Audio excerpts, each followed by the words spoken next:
and welcome to another episode from the 80s. And yet again, Yes. not talking about the 80s specifically. No. This one's a special episode. Back with, yes, Mr. Mark Singer, Singer. sporting his V Blaster. Yes. But Bobby Heckman, he is back once again for us to get nutty with the magics. And this one is a little different because it's kind of a history for the two of us as friends and a promotional video because we really want to push his Victim No More 2 Loose Ends Indiegogo. Loose entrails. Yes. And I want to get this up on all the socials and everything. Yes. Right now, since September 13th, it's going. It's going. Yes. Send us your money. And it'll be in the video. It'll be in this video notes, and we'll put it. Again, we'll put the links on all the socials and everything. And yeah, it's happening, folks. It's out there. So we want to get thick with that. But I just thought it would be fun to go down memory lane. Oh yeah. And some of you may not know our history, and how long we've actually been friends. And I thought it'd be fun to talk about it. Yeah. And all the things we've done and how we've maintained this friendship. Sounds good. It was a chilly night back in January. How do you want to start this? Your memories first or my memories? Well, my memories is I seen you before you seen me. You were dressed like trauma characters. Yeah, it's interesting. It's fun, but then it kind of makes sense because that is when Missy and that group were at the show, right? And that's when they got Anal Paprika, right? And this was not 99, right? This was 2000, the beginning of 2000. No, this was 99. It was 99. Okay, yes, it was January of 99. Right. Okay. That was the very first convention I ever went to. I had been many times before. Yes. To Fangoria, starting in 93. Weekend of Horrors. Yes, Weekend of Horrors, when it was awesome and prominent. Right. And one of the only horror conventions around. So at this point, we went to Cell. At the 99 New York show. Mm-hmm.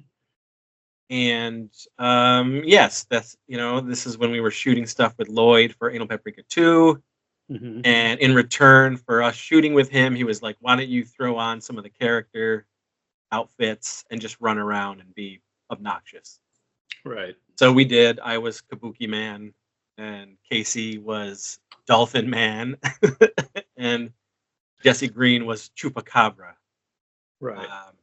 So he had us going on the stage and jumping around with him and passing out flyers and shit like that. In case he was passing out, Mm-hmm. And so, I completely forgot.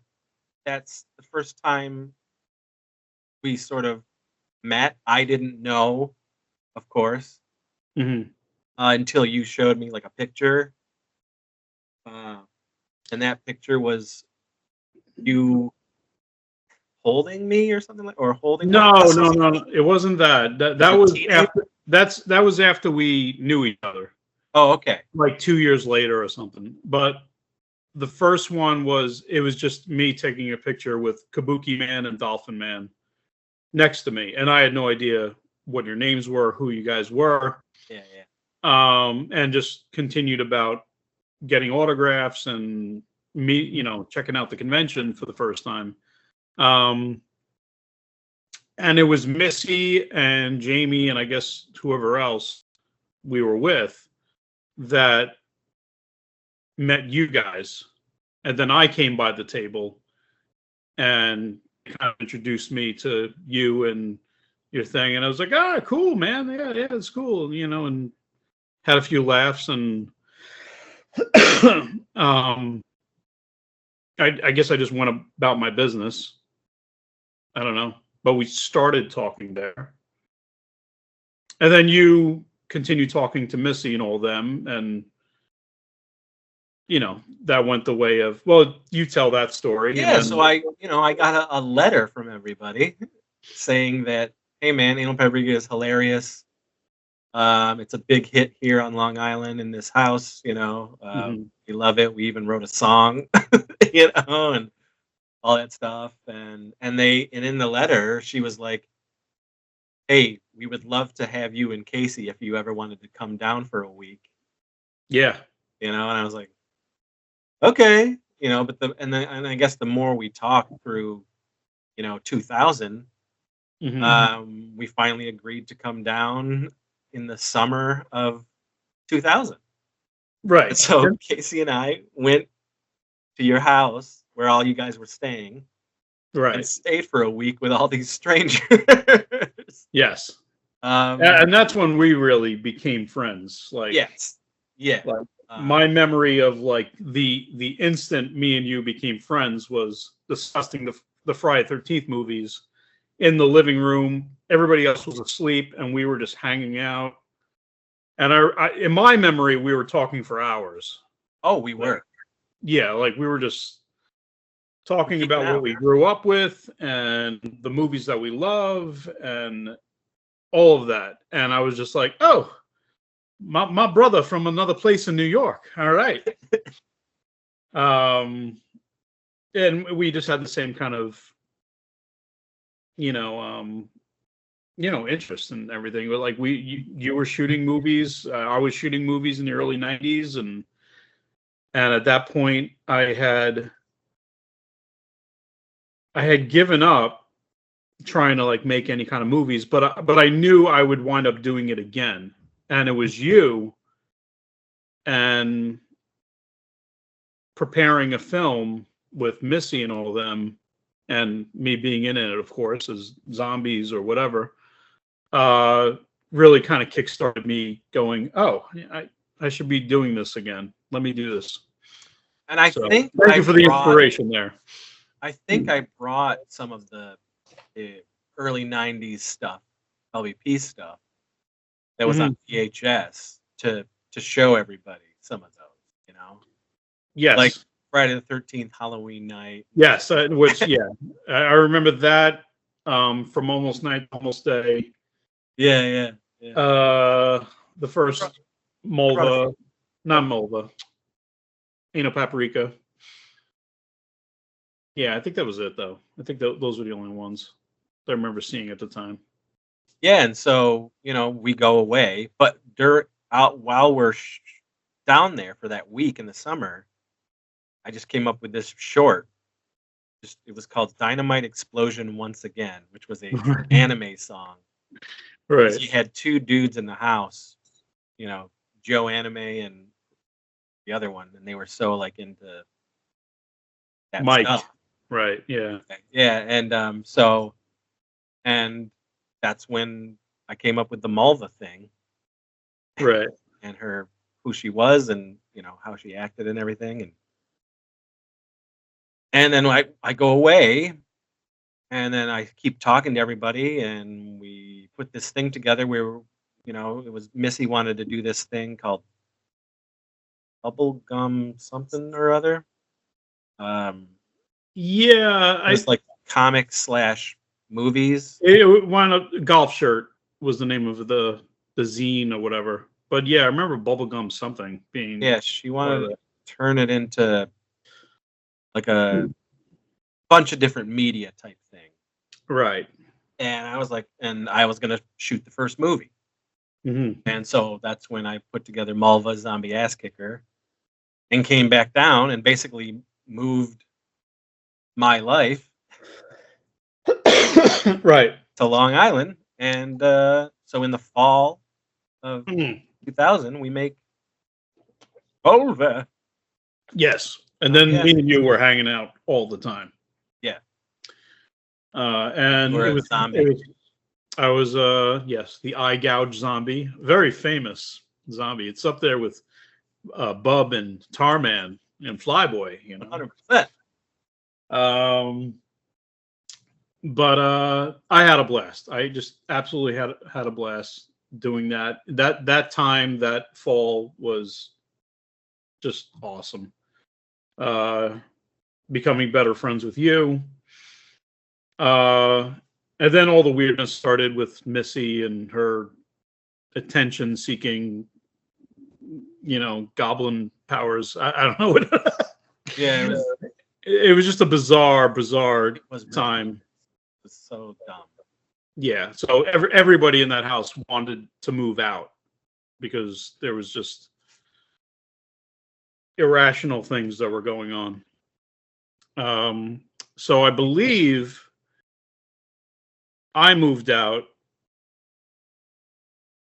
by the next spring. No, I was already out. Yeah. I was already out when we were shooting Mulva. Yeah, you were out. And I would go over to your house. And actually, I believe that's when I stayed with you for a couple weeks. Yeah, you stayed there and you had your trunk of like VHS videos and stuff there, which stayed there for another year or so. Yeah, I remember that. But yeah, I had moved back home after that spring of 2000. And then we all shot Mulva that fall. And then basically. And then we were hanging out. We were going into the city, hanging out with the Trauma Gang and Doug Heckman and all that. From 2000 on, it was almost an unwritten pact where every year we just would see each other. Right. If it was me going down there, if it was you coming up here, if it was us meeting at a convention, sharing rooms, like. Yeah, absolutely. And in that time when we were making Mulva in 2000, I was getting together with my friend Rob, and we were talking about starting up a little company to make some horror films or whatever kind of movies. So we were starting to do that, and then January of 2001 is where that picture came from, where I picked up KC. Yeah. I think he was Teen Ape. Yes, he was Teen Ape. Okay, all right. So he was Teen Ape because he saw that I picked up Daniel Harris at the convention, and he's like, "You got to do that with me." So then I picked him up. So by January of 2001, that's when we were like hanging out at conventions together, and then like every year since then, most years. I think it was a short time where, like 2 years, I didn't go to conventions, but and then it just became like, okay, I'm gonna spend a week down with you. You're gonna come up for a week. Days. Yeah. Oh yeah, it was a week. Yeah, it was a week. Yeah. Yeah. And we just hang out, watch movies, have fun, eat garbage. I mean, can you believe that next year is 25 years? Well, it's 25 years now. If we're going by 99. I mean, if you go by 99. Yeah. But I mean, us really like getting thick and truly becoming friends is in 2000, right? Yeah. And it's easy to mark that because it's the millennium, it's the year 00. So and it's like the 25th anniversary of Mulva. Yeah, when it's 2049, we'll know each other 49 years, My goodness. So but yeah, it's and I, I've said this before, but it's a, you don't come around people don't have these types of friends. You know, it's not everybody. We're very different in that we've been able to hold on to people we've known since our childhood. You know what I mean? Right. That doesn't happen a lot. No. But I've been very lucky to have, decades long friendships with really amazing human beings. And so I consider you, that's why like I have so many best friends. Like you all are just so amazing people. And it's so funny that you said that because right before we did this, my friend Kenny was here and we were talking for a couple hours, and we were discussing the topic of best friends, and he's talking about somebody that he knows, and they kind of like talk about oh this person's my best friend, and now they're not my best friend anymore, this person is my best friend. And I'm like, why can't you have multiple? So he brought that up, and we were talking. I'm like, yeah, I have all my best friends from childhood, and then people I've met along the way as an adult. And yeah, I mean, sure, I got 10 best friends. Why not? Yeah. And then there's like second tier friends, and then acquaintances and work friends. I got work people that I love hanging out with them. Some of them I will hang out with outside of work, but for the most part, most of them are just a joy to see when I go to work, hang out with them for, the day, whatever, those 5 days a week. And then, all right, see you next Monday. I have no intention of hanging out with them on the outside, but they're fun at work. So, but yeah.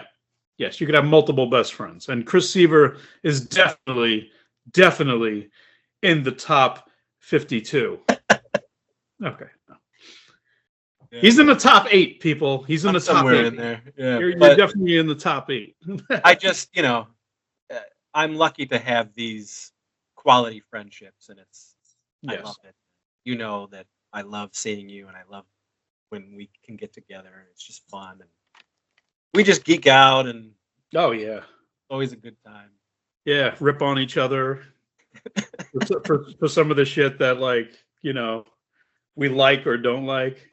I was remembering when me, you, and Sean King were driving around, and Sean is telling you how much you like something, and you're like, it disturbs me. You said it disturbs you that he liked it so much or something. Yeah, I mean, it really doesn't. It doesn't affect me. No. It's whatever. We like what we like, but and Sean King's another one. Like, he became a best friend, like just in the last 8 years or something. Like where did he come from? I always known him, and he was going to be in a movie that I was going to shoot back in 2007 that kind of fell apart. That was the Pizza Boy thing. Yeah.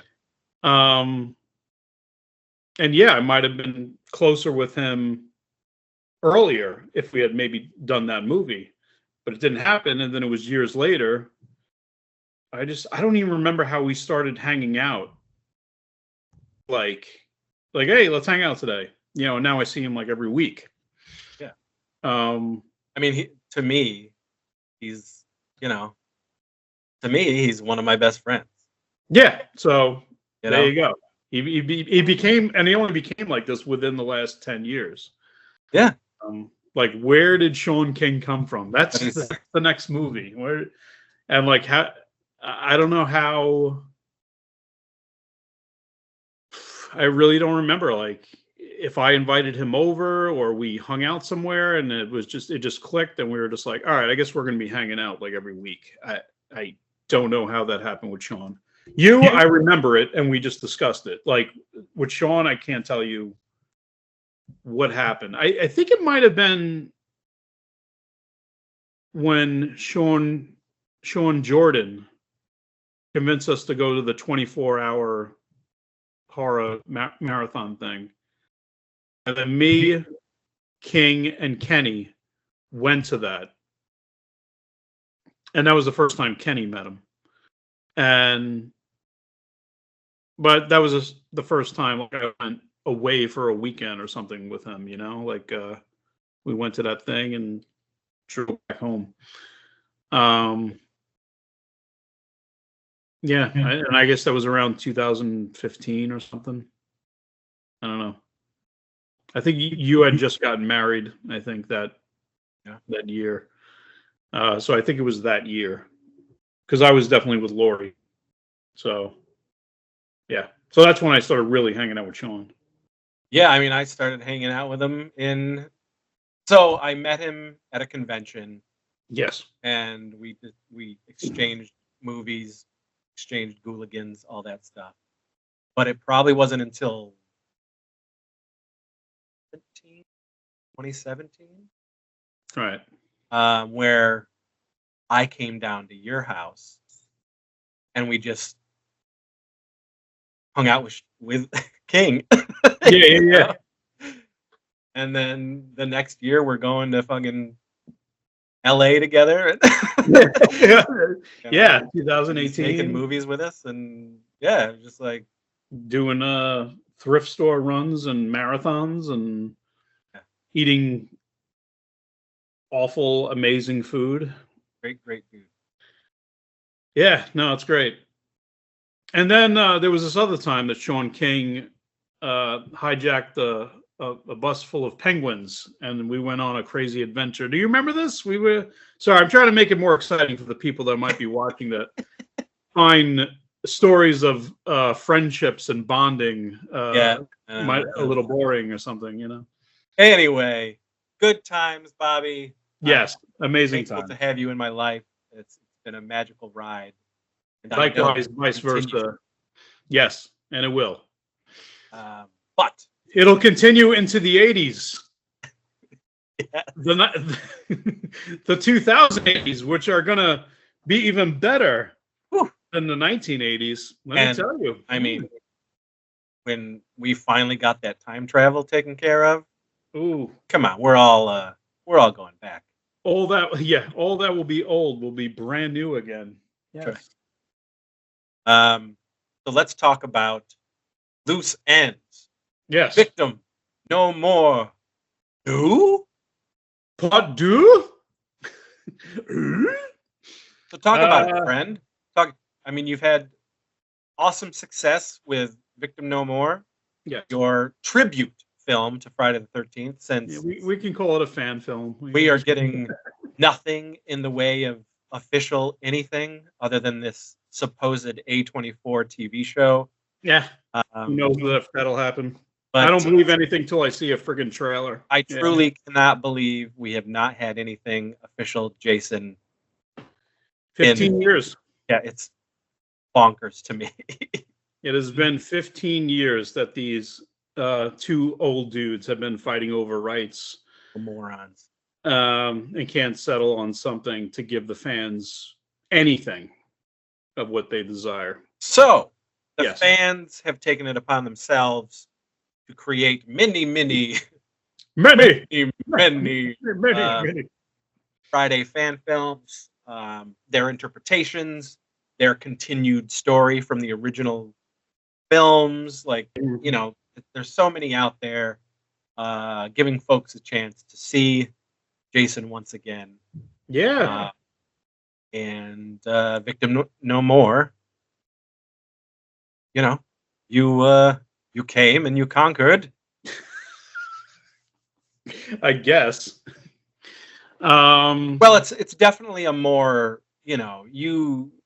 the authenticity to the Friday franchise is baked into Victim No More.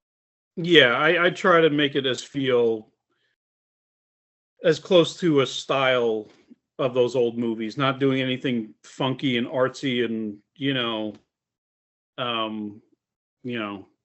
no drone shots in this one, because you'll find a plethora of Friday 13th fan films online on YouTube that almost half of them start with these beautiful drone shots and stuff like that. And it's like, it's not just Friday the 13th fan films. It's just indie films in general. Yes, yeah, because I mean they look amazing and everything, but it's like not everything has to start off with like a helicopter shot, like you're doing it because your friend has a drone and, this will add some production value. Yeah, but then once you get on the ground, when the camera's on sticks and you're shooting not as good actors and stuff like that, like you'll see the quality go.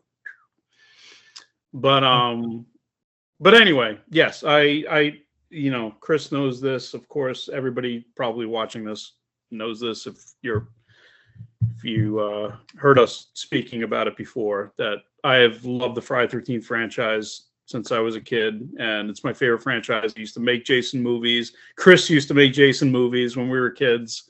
Yeah. And I kind of always wanted to make a Friday 13th type movie, but I always wanted to make like a feature-length horror movie, and basically an anthology movie. I always wanted to have it be like my first well-produced horror film. But the time came to make a movie, and I was like, well, I can make a cool short film and have people that I know involved, friends that I've made throughout the years, and celebrity buddies, that I have connections to, and we made Victim No More, and it was a lot of fun. And yeah, it's great to get good reviews on all these sites and everything. But now, yeah, I just said, you know what? I want to do this again. And yes, I have a million ideas for like a million other original stories. I was talking on a podcast recently, I think about Sean King. Once again, he comes up. That sometimes we get together and we just start coming up with an idea, like a plot of a movie. And there was just a few weeks ago, I went to his house and we were just hanging out in his dining room area and just spitballing these ideas, and we were cracking each other up, and we came up with this whole movie. And it's like, we got to make this movie. And he runs and gets paper and a pencil, pen, and starts writing shit down. And I'm like, yeah. But I kind of want to use like the Victim No More movies as kind of just my way of, I mean, I love the franchise, so I want to continue telling Jason stories, but like almost like, let me hone my craft. Let me practice.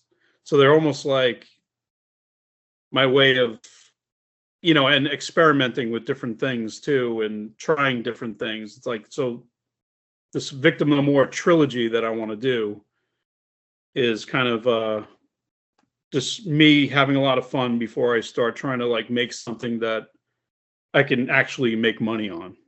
Yeah. Like this is all just fun to me. So yeah, I'm not trying to like get into the industry, or do anything like that. If people see this and it brings a smile to their face, that's the reward. And and I could sell T-shirts and beanies and stuff like that. And these, I certainly not making any money off of it. I've known you forever, but it's that shared love of Friday the 13th. Like, yeah, you love Friday the 13th. I love Friday the 13th, but you are like, you're doing it right. I mean, you're putting your heart into these movies. Yeah, I'm quite passionate about it. You are, yes, 100%, and it shows. Yeah. And I particularly love how you do weave it into the franchise. That's and that's continued stories. Continued stories with still even though it takes place in modern day, still kind of keep the feel and continuity of those stories. So I said, you know what, I got a couple more movies of Victim No More in me, And then that's all I'll have to say about Friday 13th. But I feel like I'm doing it in a way where I'm kind of like tying up some loose ends for myself as a fan. Yeah, and it's smart. And kind of like what I want to do, or like kind of explain what happened to like maybe a character that never got a resolution from the regular film franchise. And it's a fun way, the way you're doing it. You wanted to make an anthology, and it scratches that itch. Yes. Yeah. Like I always wanted to make an anthology, and 2 of the stories of the 4 stories that's going to be in Loose Ends were old stories that I kind of took them,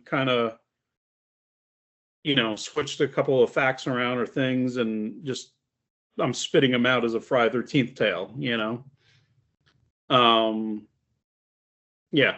So it's kind of fun to like just kind of play in that sandbox of the franchise that we love, and play around with characters and maybe relatives of characters that we knew. And there's some fun ideas that I think some fans will be like, oh shit. There's one story in particular where like it'll feel like you're going one way with the story, and I'm going to totally just flip it on its head, and it'll be a big twist and turn, and kind of hold on, I got the arrow on your face, let me move that. I'm picking your nose now. And that's Desiree's story. Desiree's story to me is I don't want to choose favorites of the anthology of the film of the movie that we haven't made yet, but I do love Desiree's story. So, but yeah, so I wanted to do a continuation from Victim No More. Make it 4 tales with a wraparound story, and also kind of leave it open for the 3rd and final chapter of this trilogy. But also, all 3 can be kind of watched on their own. So, like, if you don't like the first one, you could just watch the second one and get the basic idea of what's going on. So that's basically it. Contribute now, Daniel. No, I'm just kidding. Yeah, tell everybody where you can go. Indiegogo. We are trying to raise money. We have a goal set at 13,000, which was the same as the first one. But I'm hoping to surpass that goal, which I think we will do. Because a feature-length movie, the first one was a short film. This was a feature-length movie that I'm hoping to try to keep under 90 minutes. I need the budget. I would like the budget to be triple the amount of 13,000. So if we could do that, that brings up the quality and everything in production, pre-production, post-production, special effects, better paid actors, so just really trying to go for that. Indiegogo campaign. It started last Friday on September 13th. There's plenty of time to contribute. There's a lot of fun perks. So go there, just check out the page, see what you think. We have a little description of, what's going on and what our goals are. And yeah, so you can check us out on Facebook under Victim No More, Instagram, VNM_2020. The website, if you go to victimnomorefilm.com, there's a link that brings you right to the campaign. And for the meantime, we stopped selling merch on the website because we want everybody to get the perks for the new movie instead, which includes some of the first Victim No More perks, like the Blu-ray. Like there's double feature deals where you can get 1 and 2 Blu-rays, or like the t-shirts for part 1 and 2. So I think that's it. That's all the places you can go, I believe. Well, do your job. What? If you want to see the the sequel. No more.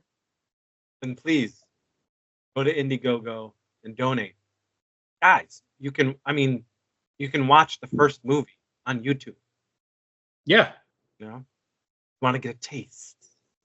Yes, that is definitely just a taste of what's better to come. Yes.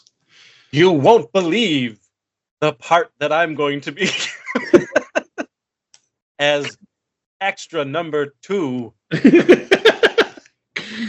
I don't know how, but I'm gonna get you in there somehow. Even if you just see my head, half my head pop up behind a bed. Behind Desiree. I'm here. I am here. What's going on? Get out of here. Yeah, no, I'm definitely gonna try to get you in there somehow. And like I said, the third Victim No More, if we ever make this one, all of my friends that are in love with Hammer films, like, I want to get them in there somehow. So I got to get you in ours.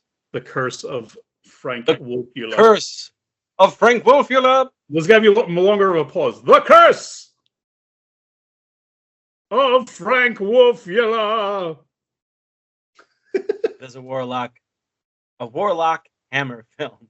Oh my God! It's been in the years of making. Yeah, but I think that's the one. Oh man, I got it. So if you do The Curse of Frank Wolfula, I'm probably gonna make The Curse of Jason Voorhees or something. I gotta, the horror of Jason Voorhees. That might not be bad. That could be. Jason created woman. Will Jason find a bride? Yeah. Frankenstein and the Jason from hell. Yeah. Look at that guy. But yeah, I don't know. I'm totally in love with these ideas that I'm playing around with. So I really can't wait, to make it. If we raise enough money. Again, people contribute, every $13, guys will be making helps, don't wait till the last second. Just, do it now. Because we want to get past 13,000. So, but yeah, no, that's pretty much the pitch, Is there any questions that you might have about the film? Because you really know nothing about. I know a little, really. And frankly, I don't want to know. I like that. What I mean? Yeah. I want to be surprised. I love your surprise. Go ahead. Whatever you want to throw me in, just tell me what to do. Don't even show me a script. You know what I mean? Because I would rather just not know nothing. I don't know what is this? What's seen him? Like. I love that. I would rather just go in, get out, and then I see the finished product when it's done. Right, spoiler free. Yeah. You're big on spoiler free. You won't even watch trailers. Not anymore, man. Yeah, you just you don't want anything given away. But yeah, we're stoked. So tell people what's your projected shooting. What would you like? When would you like to shoot? All right. Well, before I get to that, I was trying to think of how much fun it was when we had the premiere of Victim No More in Gettysburg 2 years ago, and that was perfect. That was exactly like what I wanted, was you sitting next to me and Kimberly Beck sitting on the other side of me and watching the movie. But your reaction to when Deanna died and going, "Oh no!" like was just so perfect. I'm like, because you had read the script because you were going to play the one character, Yeah, but you forgot that I guess she was going to die so quickly or die later, well, because or you whatever. sent me that script like A year in advance. Yeah, immediately. So luckily, I forgot a lot of it. Okay. You know, so it was all a surprise, pretty much.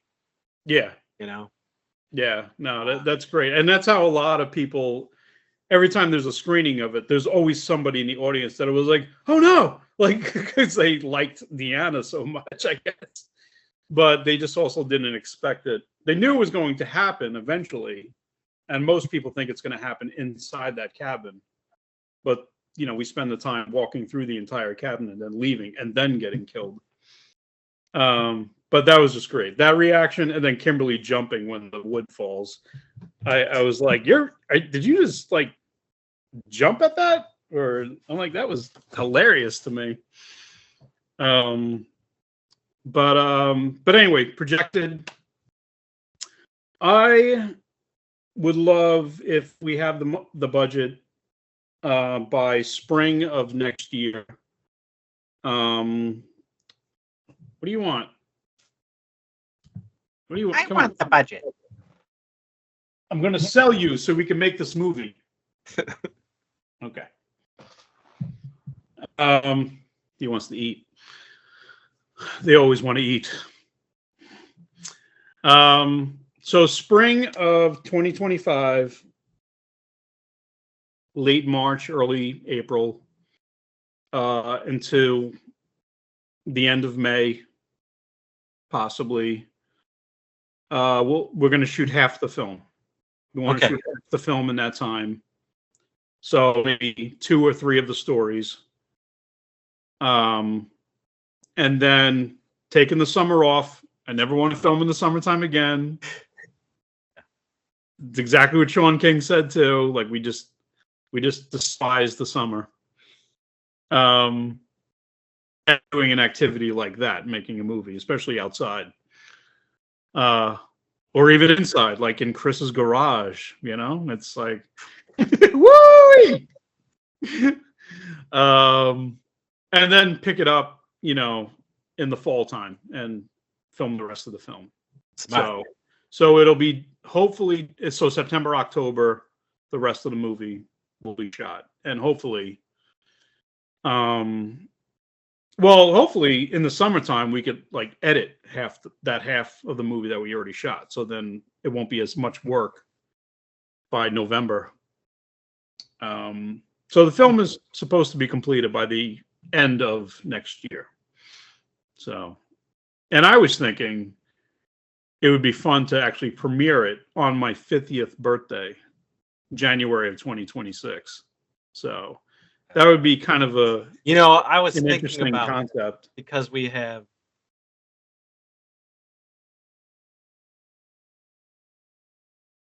Wait, what? 50th for you would be the next year, 2027. Oh, 2026, you said. Yes. Yeah, Okay. January of 26, I'll be 50. Yes. I was thinking, I was like, how many of us are turning 50 soon, and what do we want to do for everybody? Yes. I was like, 50 is a big deal. It is a big deal. I mean, yeah, it's a huge deal. But yeah, I mean, the movie will be completed by my 50th birthday. So if there's a local screening or something that I could set up around here where family and friends and we could all see it first, that would be amazing. And then probably wait till that April to once again premiere it at Creature Feature Weekend. Yes. Go check out Loose Ends, Victim No More Part 2, Indiegogo. Do all the socials. Contribute. Go watch Victim No More on YouTube if you haven't yet. That'll give you, honest to goodness incentive to, if you dig it, you want to help contribute to the second one. So, right.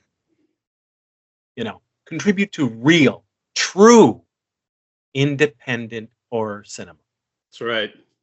We're the only ones that can make it. Just us. Right. You want to see Jason? This is how it's going. Yeah. Well, and just wait for my horror comedy version of Friday the 13th fan film. Oh yes. What's that going to be called? I do have ideas that I wrote down, but I'm not going to say anything yet. In case they get stolen. We don't want but and I've written down some gags. Oh my God, yes. Yeah. I love it. It's sure to get Indiegogo pissed off. But yes. Indiegogo. Go contribute now. Check out 3 PD films on YouTube. You'll find Victim No More, all kinds of fun videos. But yeah, we need your money, folks, to make some more Friday the 13th funness. So, all right. Yeah. There we go. Oh, wait. And if the budget gets up there, there might be a few Friday the 13th alumni that might be part of the project too. Actors from the original Friday the 13th series, a couple of them I have in mind to like. One is interested, and the other one I haven't reached out to. And there's a Nightmare on Elm Street actor that's interested in being in it. So I won't say who that is, but she is definitely interested. So that's it. All right. We did it. There you go, guys. Thanks, Bobby, once again. And everyone, thank you for watching. Thank you for subscribing. You mean Mark Singer? Yes. And check the skies